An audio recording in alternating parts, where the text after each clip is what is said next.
ದರ್ಶನ್ ಪರವಾದ ವಕೀಲರು ಸುನಿಲ್ ಕುಮಾರ್ ನಿರಂತರವಾಗಿ ವಾದವನ್ನ ಮಂಡಿಸ್ತಾ ದರ್ಶನ್ ಅನ್ನ ಯಾಕೆ ಬಳ್ಳಾರಿಯ ಜೈಲಿಗೆ ಶಿಫ್ಟ್ ಮಾಡಬಾರದು ಅನ್ನುವ ಕಾರಣವನ್ನ ಕೊಡ್ತಾ ಇದ್ದಾರೆ. ದರ್ಶನ್ ಅನ್ನ ಒಂದು ವೇಳೆ ಬಳ್ಳಾರಿ ಜೈಲಿಗೆ ಶಿಫ್ಟ್ ಮಾಡಿದ್ರೆ ಏನಾಗುತ್ತೆ ಅನ್ನೋದ್ರ ಬಗ್ಗೆ ಅವರು ಸ್ಪಷ್ಟವಾಗಿ ನ್ಯಾಯಾಧೀಶರಿಗೆ ಮನವರಿಕೆ ಮಾಡುವ ಪ್ರಯತ್ನವನ್ನ ಮಾಡ್ತಾ ಇದ್ದಾರೆ. ಮುಂದುವರೆದು ನಾವು ಗಮನಿಸ್ತಾ ಹೋದ್ರೆ ದರ್ಶನ್ಗೆ ಈ ಹಿಂದೆ ಆ ಜೈಲಿನಲ್ಲಿ ಕೊಟ್ಟಂತ ರಾಜಾತಿಥ್ಯದ ವಿಚಾರದ ಬಗ್ಗೆಯೂ ಕೂಡ ಅವರಲ್ಲಿ ನ್ಯಾಯಾಧೀಶರಿಗೆ ತಿಳಿಸಿ ಜೈಲಾಧಿಕಾರಿಗಳು ಅದನ್ನ ಅವಕಾಶ ಮಾಡಿಕೊಟ್ಟಿದ್ದಕ್ಕಾಗಿ ದರ್ಶನ್ ರಾಜಾತಿಥ್ಯವನ್ನ ಬಳಸಿದ್ರು. ಅದರ ಹೊರತಾಗಿ ಬೇರೆ ಯಾವುದೇ ಇರಲಿಲ್ಲ. ಅಲ್ಲಿ ಜೈಲಾಧಿಕಾರಿಗಳ ಲೋಪದೋಷ ಕಂಡು ಬರ್ತಾ ಇದೆ ಹೊರತಾಗಿ ದರ್ಶನ್ ಏನು ಕೂಡ ತಪ್ಪು ಮಾಡಿಲ್ಲ. ರಾಜಾತಿಥ್ಯ ಕೇಸ್ನಲ್ಲಿ ಜೈಲಾಧಿಕಾರಿಗಳು ಆರೋಪಿಗಳಾಗಿದ್ದಾರೆ. ದರ್ಶನ್ ಜೊತೆ ಕೂತಿದ್ದವನಿಗೂ ಜೈಲಾಧಿಕಾರಿಗಳಿಂದಲೇ ಅವಕಾಶ ಕೊಟ್ಟಿರೋದು. ನೋಡಿ, ಇದು ಬೇಲಿಯೇ ಎದ್ದು ಹೊಲ ಮೇಯ್ದಂತೆ ಅನ್ನೋ ಹಾಗಾಗಿದೆ. ಆರೋಪಿ ದರ್ಶನ್ ಪರ ವಕೀಲ ಸುನಿಲ್ ವಾದವನ್ನು ಮಂಡಿಸ್ತಾ ಇದ್ದಾರೆ. ರಾಜಾತಿಥ್ಯ ಕೇಸ್ನಲ್ಲಿ ಜೈಲಾಧಿಕಾರಿಗಳು ಆರೋಪಿಗಳಾಗಿದ್ದಾರೆ. ದರ್ಶನ್ ಜೊತೆ ಕೂತಿದ್ದವನಿಗೆ ದರ್ಶನ್ ಜೊತೆ ಕೂರೋದಕ್ಕೆ ಅವಕಾಶ ಕೊಟ್ಟಿದ್ದ ಜೈಲಾಧಿಕಾರಿಗಳಲ್ವಾ? ದರ್ಶನ್ ಇದ್ರಲ್ಲಿ ಏನ್ ತಪ್ಪಿದೆ? ಜೈಲಾಧಿಕಾರಿಗಳೇ ಆರೋಪಿಗಳಾಗಿದ್ದಾರೆ. ದರ್ಶನ್ ಪರವಾದ ವಕೀಲ ಸುನಿಲ್ ಕುಮಾರ್ ಅವರು ವಾದವನ್ನು ಮಂಡಿಸ್ತಾ ಇಲ್ಲಿ ಏನೇನ್ ಲೋಪದೋಷ ಆಗಿದೆ, ದರ್ಶನ್ ಅನ್ನ ಯಾಕೆ ನೀವು ಇಷ್ಟೊಂದು ಸೆಲೆಬ್ರಿಟಿ ಅನ್ನೋ ಕಾರಣಕ್ಕೋಸ್ಕರ ಇಷ್ಟೆಲ್ಲ ಅವರನ್ನ ಹೈಪ್ ಮಾಡ್ತಾ ಇದ್ದೀರಿ ಅನ್ನೋದಕ್ಕೆಲ್ಲ ಉತ್ತರವನ್ನು ಕೊಡ್ತಾ ಇದ್ದಾರೆ.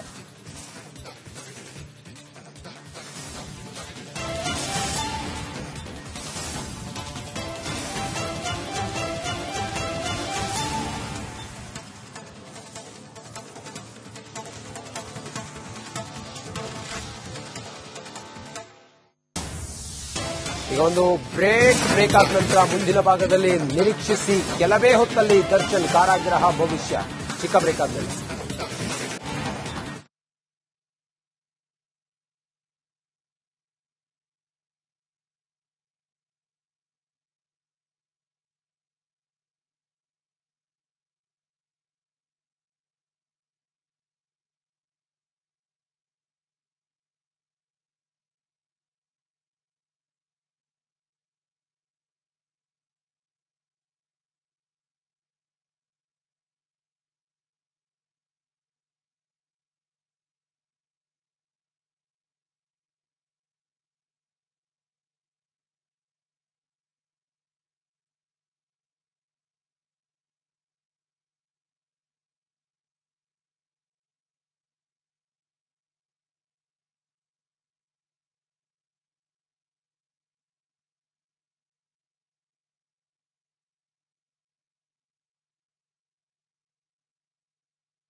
ಚಿತ್ರದುರ್ಗದ ರೇಣುಕಾಸ್ವಾಮಿ ಕೊಲೆ ಆರೋಪಿ A2 ಆರೋಪಿ ದರ್ಶನ್ಗೆ ಇದೀಗ ಬಳ್ಳಾರಿ ಜೈಲಿನ ಭೀತಿ ಕಾಡ್ತಾ ಇದೆ. ಬಳ್ಳಾರಿ ಜೈಲ್ ಡವಡವ ಅಂತಕ್ಕಂತಹ ಒಂದು ದೊಡ್ಡ ಆಘಾತವೇ ಶುರುವಾಗಿದೆ. ಬಳ್ಳಾರಿ ಜೈಲಿಗೆ ಹಾಗಾದ್ರೆ ದರ್ಶನ್ ಶಿಫ್ಟ್ ಆಗ್ತಾರ? ಬೆಂಗಳೂರಿನಿಂದ ಬಳ್ಳಾರಿ ಜೈಲಿಗೆ ದರ್ಶನ್ ಶಿಫ್ಟ್ ಆಗ್ತಾರ ಅಂತಕ್ಕಂತಹ ಪ್ರಶ್ನೆ ಮಾಡ್ತಾ ಇದೆ. ಕೆಲವೇ ಹೊತ್ತಲ್ಲಿ ನಿರ್ಧಾರವಾಗುತ್ತೆ. ಕೊಲೆ ಆರೋಪಿ ದರ್ಶನ್ಗೆ ಬಳ್ಳಾರಿ ಜೈಲಿನ ಗತಿ ಇದೀಗ ಕ್ಷಣ ಕ್ಷಣಕ್ಕೂ ಡವಡವ ಶುರುವಾಗಿದೆ. ಬಳ್ಳಾರಿ ಜೈಲಿಗೆ ದರ್ಶನ್ ಶಿಫ್ಟ್ ಆದರೆ ಕಷ್ಟವೂ ಕಷ್ಟ. ಬೆಂಗಳೂರಿನಿಂದ ಬಳ್ಳಾರಿ ಜೈಲಿಗೆ ದರ್ಶನ್ ಶಿಫ್ಟ್ ಫಿಕ್ಸ್ ಅಂತ ಪ್ರಶ್ನೆಯಲ್ಲಿ ಈ ರೀತಿಯಲ್ಲಿ ಹೇಳ್ತಾ ಇದೆ. ಕೆಲವೇ ಹೊತ್ತಲ್ಲಿ ದರ್ಶನ್ ಅವರ ಬಳ್ಳಾರಿ ಭವಿಷ್ಯ ನಿರ್ಧಾರವಾಗುತ್ತೆ. ಕೊಲೆ ಆರೋಪಿ ದರ್ಶನ್ಗೆ ಬಳ್ಳಾರಿ ಜೈಲಿನ ಒಂದು ಡವಡವ ಶುರುವಾಗಿದೆ. ಯಾಕಂದ್ರೆ ಬಳ್ಳಾರಿ ಜೈಲಿನೇ ಆಗಿದೆ. ಯಾಕಂದ್ರೆ ಇಲ್ಲಿ ಸದ್ಯಕ್ಕೆ ಇರತಕ್ಕಂತಹ ಬೆಂಗಳೂರಿನ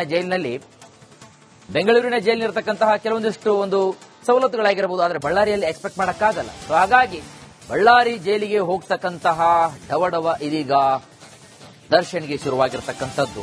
ರೇಣುಕಾಸ್ವಾಮಿ ಕೊಲೆಯ ಏಟು ಆರೋಪಿ.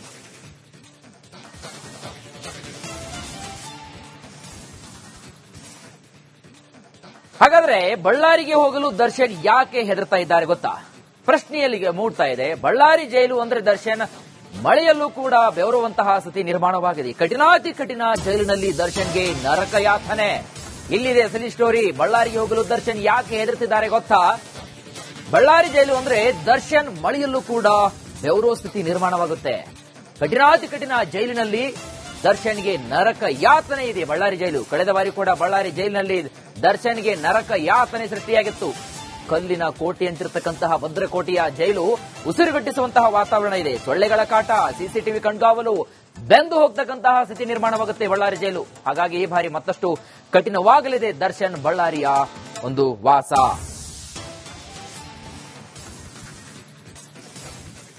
ಚಿತ್ರದುರ್ಗದ ರೇಣುಕಾಸ್ವಾಮಿ ಕೊಲೆ ಪ್ರಕರಣದ ಏಟು ಆರೋಪಿ ದರ್ಶನ್ ನಿಜಕ್ಕೂ ಈಗ ಸಂಕಷ್ಟದಲ್ಲಿ ಇರತಕ್ಕಂಥದ್ದು.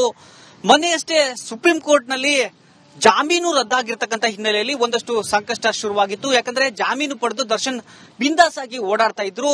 ಸುಪ್ರೀಂ ಕೋರ್ಟ್ ಯಾವಾಗ ಜಾಮೀನನ್ನ ರದ್ದು ಮಾಡಿತು, ಆ ಬಳಿಕ ಈಗ ಮತ್ತೆ ಜೈಲು ವಾಸವನ್ನ ದರ್ಶನ್ ಅನುಭವಿಸ್ತಾ ಇದ್ದಾರೆ. ಶಿಕ್ಷೆ ಇನ್ನೂವರೆಗೂ ಕೂಡ ಆಗಿಲ್ಲ, ತನಿಖೆಯೂ ಕೂಡ ಕಂಪ್ಲೀಟ್ ಆಗಿಲ್ಲ. ಆದ್ರೆ ವಿಚಾರಣಾಧೀನ ಕೈದಿಯಾಗಿ ದರ್ಶನ್ ಈಗ ಬೆಂಗಳೂರಿನ ಪರಪ್ಪನ ಅಗ್ರಹಾರ ಜೈಲಿನಲ್ಲಿದ್ದಾರೆ. ಆದ್ರೆ ಈಗ ದರ್ಶನ್ ಅವರು ಬೆಂಗಳೂರಿನ ಪರಪ್ಪನ ಅಗ್ರಹಾರ ಜೈಲಿನಲ್ಲಿ ಇರಬಾರದು ಅನ್ನುವ ನಿಟ್ಟಿನಲ್ಲಿ ಈಗ ಏನು ಎಸ್ಪಿಪಿ ಅವರು ಒಂದು ಅರ್ಜಿಯನ್ನ ಕೋರ್ಟ್ಗೆ ಹಾಕಿದ್ರು. ಅದರ ವಿಚಾರಣೆ ಕೋರ್ಟ್ನಲ್ಲಿ ನಡೀತಾ ಇದೆ. ಇವತ್ತು ಸಂಜೆ ವೇಳೆಗೆ ದರ್ಶನ್ ಯಾವ ಜೈಲಿನಲ್ಲಿ ಇರಬೇಕು, ಪರಪ್ಪನ ಅಗ್ರಹಾರ ಜೈಲಿನಲ್ಲಿ ಇರಬೇಕಾ ಅಥವಾ ಬಳ್ಳಾರಿ ಸೆಂಟ್ರಲ್ ಜೈಲಿನಲ್ಲಿ ಇರಬೇಕಾ ಅಥವಾ ಬೇರೆ ರಾಜ್ಯದ ಯಾವುದಾದ್ರೂ ಜೈಲ್ಗೆ ಶಿಫ್ಟ್ ಮಾಡಬೇಕಾ ಅನ್ನೋದು ಇವತ್ತು ಸಂಜೆ ನಿರ್ಧಾರ ಆಗುತ್ತೆ. ಈಗಾಗಲೇ ದರ್ಶನ್ಗೆ ಬಳ್ಳಾರಿ ಸೆಂಟ್ರಲ್ ಜೈಲ್ ಅಂದ್ರೆ ನಿಜಕ್ಕೂ ಒಂದು ರೀತಿಯ ಸಾಕಷ್ಟು ಆತಂಕ. ಯಾಕಂದ್ರೆ ಬಳ್ಳಾರಿ ಸೆಂಟ್ರಲ್ ಜೈಲ್ ಅಂದ್ರೆ ಸ್ವತಂತ್ರ ಪೂರ್ವದಿಂದಲೂ ಕೂಡ ಒಂದು ರೀತಿಯ ಕಠಿಣಾತಿ ಕಠಿಣ ಜೈಲು ಅಂತ ಕರೀತಾರೆ. ನಾನೀಗ ಬಳ್ಳಾರಿ ಸೆಂಟ್ರಲ್ ಜೈಲಿನ ಮುಂಭಾಗ ಇರತಕ್ಕಂಥದ್ದು. ಈ ದೃಶ್ಯದಲ್ಲಿ ನೀವು ನೋಡಬಹುದು, ಈ ಜೈಲು ಸ್ವತಂತ್ರ ಪೂರ್ವದಿಂದಲೂ ಕೂಡ ಸಾಕಷ್ಟು ಕಠಿಣಾತಿ ಕಠಿಣ ನಿಯಮಗಳಿಗೆ ಹೆಸರುವಾಸಿಯಾದಂತ ಜೈಲು. ಇದನ್ನ ಬಳ್ಳಾರಿ ಸೆಂಟ್ರಲ್ ಜೈಲ್ ಅಂದ್ರೆ ಇದಂತಹ ರೌಡಿಗಳಾಗಿರ್ಬೋದು ಅಥವಾ ಯಾರೇ ಏನು ಕೃತ್ಯಗಳನ್ನ ಮಾಡ್ತಾರೆ, ಕುಕೃತ್ಯಗಳನ್ನ ಮಾಡ್ತಾರೆ, ಅವ್ರಿಗೆಲ್ಲರಿಗೂ ಕೂಡ ಒಂದು ರೀತಿಯ ಸಿಂಹ ಸ್ವಪ್ನ ಅಂತ ಹೇಳ್ಬೋದು. ಆ ರೀತಿಯಾದ ಕಠಿಣಾತಿ ಕಠಿಣ ನಿಯಮಗಳು ಇಲ್ಲಿರ್ತಕ್ಕಂಥದ್ದು. ಯಾಕೆ ಈ ಜೈಲಿಗೆ ಬರೋದಕ್ಕೆ ಹಿದ್ದೇಟನ್ನ ಆಗ್ತಾ ಇದ್ದಾರೆ ಅನ್ನೋದನ್ನ ಅಸಲಿಯಾಗಿ ನೋಡೋದಾದ್ರೆ, ಇಲ್ಲಿ ಬಳ್ಳಾರಿ ಸೆಂಟ್ರಲ್ ಜೈಲಿನಲ್ಲಿ ಬಹಳ ಕಠಿಣವಾದ ನಿಯಮ ಇರತಕ್ಕಂಥದ್ದು. ದರ್ಶನ್ ಅನ್ನ ಮೊದಲಿಗೆ ಏನು ಬಳ್ಳಾರಿ ಸೆಂಟ್ರಲ್ ಜೈಲ್ನ ಏನು ಹೈ ಸೆಕ್ಯೂರಿಟಿ ಸೆಲ್ ವಿಭಾಗ ಅಂತ ಏನ್ ಕರೀತಾರೆ, ಆ ಹೈ ಸೆಕ್ಯೂರಿಟಿ ಸೆಲ್ ನಲ್ಲಿ ಇಟ್ಟಿದ್ರು. ಅದರಲ್ಲಿ ಅಂದ್ರೆ 10ನೇ ಸೆಲ್ ನಲ್ಲಿ ದರ್ಶನ್ ಇಟ್ಟಿದ್ರು. ಅದು ಯಾವ ರೀತಿಯಾಗಿ ಸೆಲ್ ಅಂದ್ರೆ ಅದರಲ್ಲಿ ಸಂಪೂರ್ಣವಾಗಿ ಸಿಸಿಟಿವಿ ಇರುತ್ತೆ. ಜೊತೆಗೆ 4 ರಿಂದ 5 ಜನ ಶಿಫ್ಟ್ ಮಾದರಿಯಲ್ಲಿ ಸಿಬ್ಬಂದಿಯನ್ನ ನೇಮಕ ಮಾಡ್ತಾರೆ. ಅವರೆಲ್ಲರೂ ಕೂಡ ಸಿಸಿಟಿವಿಯನ್ನ ಬಾಡಿ ಓನ್ ಕ್ಯಾಮೆರಾಗಳನ್ನ ಹಾಕೊಂಡಿರ್ತಾರೆ. ಏನೇ ಘಟನೆಗಳು ನಡೆದ್ರೂ ಕೂಡ ಇಮಿಡಿಯೇಟ್ ಆಗಿ ಬಂದಿಖಾನೆ ಇಲಾಖೆಯ ಹೆಡ್ ಆಫೀಸ್ಗೆ ಆ ದೃಶ್ಯಾವಳಿಗಳು ಹೋಗ್ತವೆ ಮತ್ತೆ ಇಲ್ಲೂ ಕೂಡ ಸ್ಟೋರ್ ಆಗ್ತವೆ. ಯಾವುದೇ ರೀತಿಯ ಸವಲತ್ತನ್ನ ಕೊಡೋದಕ್ಕೆ ಇಲ್ಲಿ ತೆರೆಮರೆಯಲ್ಲಿ ಸಾಧ್ಯವಾಗೋದಿಲ್ಲ. ಇನ್ನೊಂದು ಅವರ ಫ್ಯಾಮಿಲಿ ಅವರು ಪದೇ ಪದೇ ದರ್ಶನ್ ಜೈಲಲ್ಲಿದ್ದಾಗ ನೋಡೋದಕ್ಕೆ ಬರ್ತಾರೆ. ಬರೋಕ್ಕೆ ಸಾಕಷ್ಟು ದೂರ ಆಗುತ್ತೆ. ಜೊತೆಗೆ ವಕೀಲರು ಕೂಡ ಬರ್ತಾರೆ. ಹೀಗಾಗಿ ಇಲ್ಲಿ ಸಾಕಷ್ಟು ಸಮಸ್ಯೆ ಆಗುತ್ತೆ ಅಂತ ಅವರಿಗೆ ಒಂದಷ್ಟು ಭಯ ಕಾಡ್ತಾ ಇರತಕ್ಕಂಥದ್ದು. ಇನ್ನೊಂದು ಪ್ರಮುಖವಾದ ವಿಷಯ ಏನಂದ್ರೆ, ಬೆಂಗಳೂರಿನಲ್ಲಿದ್ರೆ ಎಲ್ಲ ಮಾಹಿತಿಯು ಕೂಡ ಈಸಿಯಾಗಿ ದರ್ಶನ್ಗೆ ಸಿಗುತ್ತೆ. ಆದ್ರೆ ಬಳ್ಳಾರಿ ಸೆಂಟ್ರಲ್ ಜೈಲ್ನಲ್ಲಿ ಅಷ್ಟು ಈಸಿಯಾಗಿ ಸಿಗಲ್ಲ ಅನ್ನೋದು ಅವರ ಒಂದು ಮನಸ್ಸಿನಲ್ಲಿ ಅನಿಸಿರ್ಬೋದು. ಹೀಗಾಗಿ ಅವರು ಇಲ್ಲಿಗೆ ಬರೋದಕ್ಕೆ ನಿರಾಕರಣೆಯನ್ನ ಮಾಡ್ತಿದ್ದಾರೆ. ನಿರಾಕರಣೆ ಅನ್ನೋದಕ್ಕಿಂತ ಕೋರ್ಟ್ ಹೇಳಿದ್ರೆ ಹೋಗ್ಲೇಬೇಕಾಗುತ್ತೆ. ಆದ್ರೆ ಈಗ ಆಕ್ಷೇಪಣೆಯನ್ನ ಸಲ್ಲಿಸಿದ್ದಾರೆ. ಜೊತೆಗೆ ಬಳ್ಳಾರಿ ಸೆಂಟ್ರಲ್ ಜೈಲ್ನಲ್ಲಿ ಅಷ್ಟೊಂದು ಏನು ಈಸಿ ರೂಲ್ಸ್ ಗಳು ಇಲ್ಲ ಅಂತ ಹೇಳಿದ್ರೆ ತಪ್ಪಾಗಿಲ್ಲ. ಇಲ್ಲಿ ಊಟವೂ ಕೂಡ ಅಷ್ಟೇ ಹೇಳೋದಕ್ಕೆ ಅಂದ್ರೆ ಹೇಳ್ಕೊಳ್ಳೋ ಮಟ್ಟಕ್ಕೆ ಇರೋದಿಲ್ಲ. ಜೊತೆಗೆ ಸಾಮಾನ್ಯ ಕೈದಿಗಳಿಗೆ ಏನು ಊಟವನ್ನು ಕೊಡ್ತಾರೆ ಅದೇ ರೀತಿಯ ಊಟವನ್ನ ಕೊಡ್ತಾರೆ. ಜೊತೆಗೆ ಇಲ್ಲಿ ಸೊಳ್ಳೆಗಳ ಕಾಟ ಇದೆ. ಇನ್ನು ಸ್ವಲ್ಪ ದಿನ ಬಿಟ್ರೆ ಸಾಕಷ್ಟು ಬಿಸಿಲು ಕೂಡ ಬಳ್ಳಾರಿ ಸೆಂಟ್ರಲ್ ಜೈಲಿನ ವಾತಾವರಣಕ್ಕೆ ಸಾಕಷ್ಟು ಸಮಸ್ಯೆಯನ್ನು ತಂದು ಕೊಡುತ್ತೆ. ಯಾಕಂದ್ರೆ ಬಳ್ಳಾರಿ ಸೆಂಟ್ರಲ್ ಜೈಲ್ ಸಂಪೂರ್ಣವಾಗಿ ಕಲ್ಲಿನಿಂದ ನಿರ್ಮಿಸಿರ್ತಕ್ಕಂಥ ಒಂದು ಕಟ್ಟಡ ಆಗಿರ್ತಕ್ಕಂಥ ಹಿನ್ನೆಲೆಯಲ್ಲಿ ಬೇಸಿಗೆಯಲ್ಲಿ ಸಾಕಷ್ಟು ಸಮಸ್ಯೆ ಆಗುತ್ತೆ. ಅವೆಲ್ಲವನ್ನು ನೋಡಿದಾಗ ನಿಜಕ್ಕೂ ಬಳ್ಳಾರಿ ಸೆಂಟ್ರಲ್ ಜೈಲ್ಗೆ ದರ್ಶನ್ ಮತ್ತೆ ಬಂದ್ರೆ ನಿಜಕ್ಕೂ ಸಾಕಷ್ಟು ಸಮಸ್ಯೆಯನ್ನ ಎದುರಿಸಬೇಕಾಗುತ್ತೆ ಅನ್ನೋದು ಅವರ ಒಂದು ಮನಸ್ಸಿನಲ್ಲಿ ಇರ್ತಕ್ಕಂಥದ್ದು. ಹೀಗಾಗಿ ಅವರು ಬಳ್ಳಾರಿ ಸೆಂಟ್ರಲ್ ಜೈಲ್ಗೆ ನಾನು ಹೋಗೋದಿಲ್ಲ ಅನ್ನುವ ನಿಟ್ಟಿನಲ್ಲಿ ಕೋರ್ಟ್ಗೆ ಅಪ್ಲಿಕೇಶನ್ ಹಾಕಿರ್ತಕ್ಕಂಥದ್ದು. ಕ್ಯಾಮರಾ ಪರ್ಸನ್ ಸಿದ್ದು ಜೊತೆ ರೇಣುಕಾರಾಧ್ಯ, ರಿಪಬ್ಲಿಕ್ ಕನ್ನಡ, ಬಳ್ಳಾರಿ. ದರ್ಶನ್ ಪರವಾದ ವಕೀಲರು ಸುನಿಲ್ ಕುಮಾರ್ ನಿರಂತರವಾಗಿ ವಾದವನ್ನ ಮಂಡಿಸ್ತಾ ದರ್ಶನ್ ಅನ್ನ ಯಾಕೆ ಬಳ್ಳಾರಿಯ ಜೈಲಿಗೆ ಶಿಫ್ಟ್ ಮಾಡಬಾರದು ಅನ್ನುವ ಕಾರಣವನ್ನ ಕೊಡ್ತಾ ಇದ್ದಾರೆ.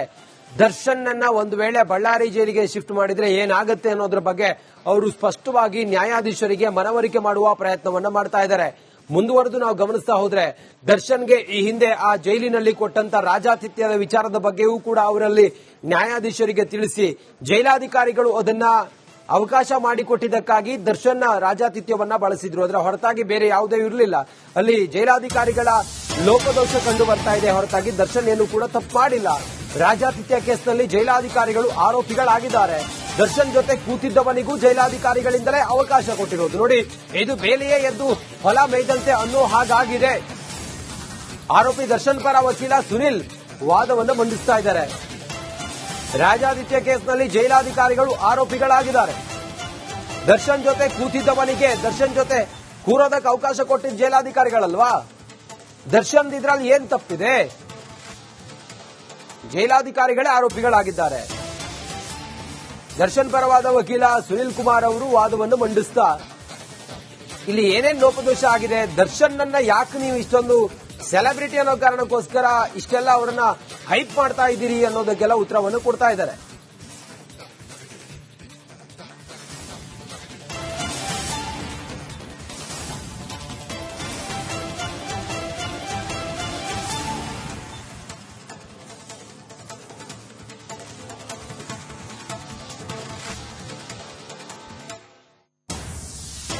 ಈಗ ಒಂದು ಬ್ರೇಕ್ ಆದ ನಂತರ ಮುಂದಿನ ಭಾಗದಲ್ಲಿ ನಿರೀಕ್ಷಿಸಿ ಕೆಲವೇ ಹೊತ್ತಲ್ಲಿ ದರ್ಶನ್ ಕಾರಾಗೃಹ ಭವಿಷ್ಯ.